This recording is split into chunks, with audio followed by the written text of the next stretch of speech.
But the real question is this: as Americans start to come home, will we leave Iraq with our fundamental security interest intact? Or will we have traded a dictator for chaos? By misrepresenting the facts, by misunderstanding Iraq, and misleading the war, I believe the administration has brought us to the verge of a national security debacle.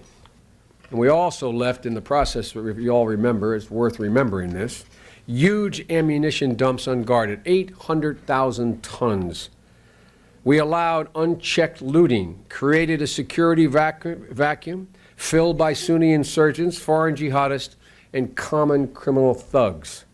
The hard truth is that our large military presence in Iraq is both necessary and increasingly counterproductive.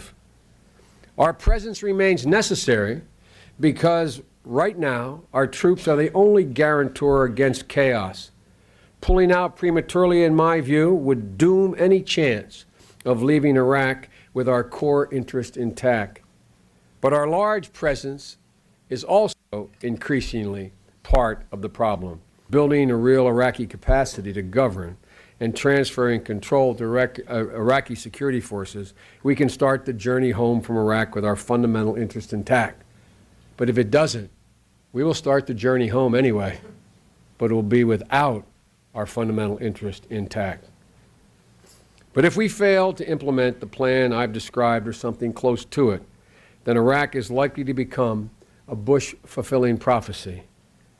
The terrorists gaining ground, and we will see a full-blown civil war that at least has a reasonable chance of developing into a regional war. If that happens, folks, nothing we can do will salvage Iraq.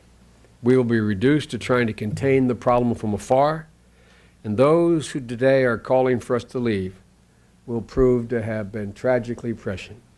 We can start climbing out of the hole the administration has dug so deep and start to leave Iraq with our interest intact.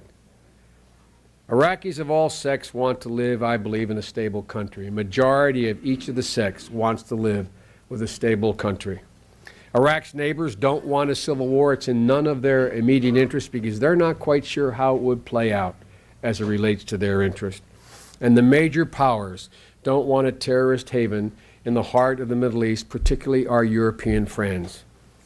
And the American people want us to succeed. They want us to succeed very badly. And there is, as my grandpa would say, hope springs eternal, that the administration will begin to act more rationally. So I think they think it's premature, although I do think that many of them have reached the conclusion, as many of my Republican colleagues, that this is lost. And they just don't want, they're not quite there yet. They're not quite there yet to say it. They're hoping against hope it may not be. What was your reaction when the president said that those of you who were called upon for an up and down vote on authorization had access to the same intelligence he did? Well, he's half right. He has conflated two issues. We all had the same access to the same intelligence about, including the UN inspectors, that there were these stockpiles of weapons. I will not bore you, but I happen to have here with you, for the press who may be interested, contemporaneous statements I made at the time when assertions were made about the cooperation with al-Qaeda, about nuclear capability, about unmanned aerial vehicles, and my saying, and many others at the time, and on a couple of your shows, saying there is no evidence to sustain that position. So the question is, we all operated on bad information, but the only ones who took the information that was the most questionable and asserted it as fact was the administration. The next most significant thing, Brian, and I know I'm a broken record on this, the idea that we would not send more forces in to secure those 800,000 tons of open ammunition dumps, some with incredibly sophisticated material there, I thought was absolute lunacy. So the combination, these guys went home, they're trained, they brought their weapons with them, and they had access to the party, I think is the reason why the guys in black pajamas, as many of them, were able to fire at you and me. Last time I left Iraq, We get up about 2,000 feet, a missile, whoom, all of a sudden that old lumbering C-141, I didn't think it could turn so quick. So, you know, there's a lot of that stuff out there, as they say, and I think it was a matter of absolute incompetence in the unwillingness to put more force in at the time we should have put more force in.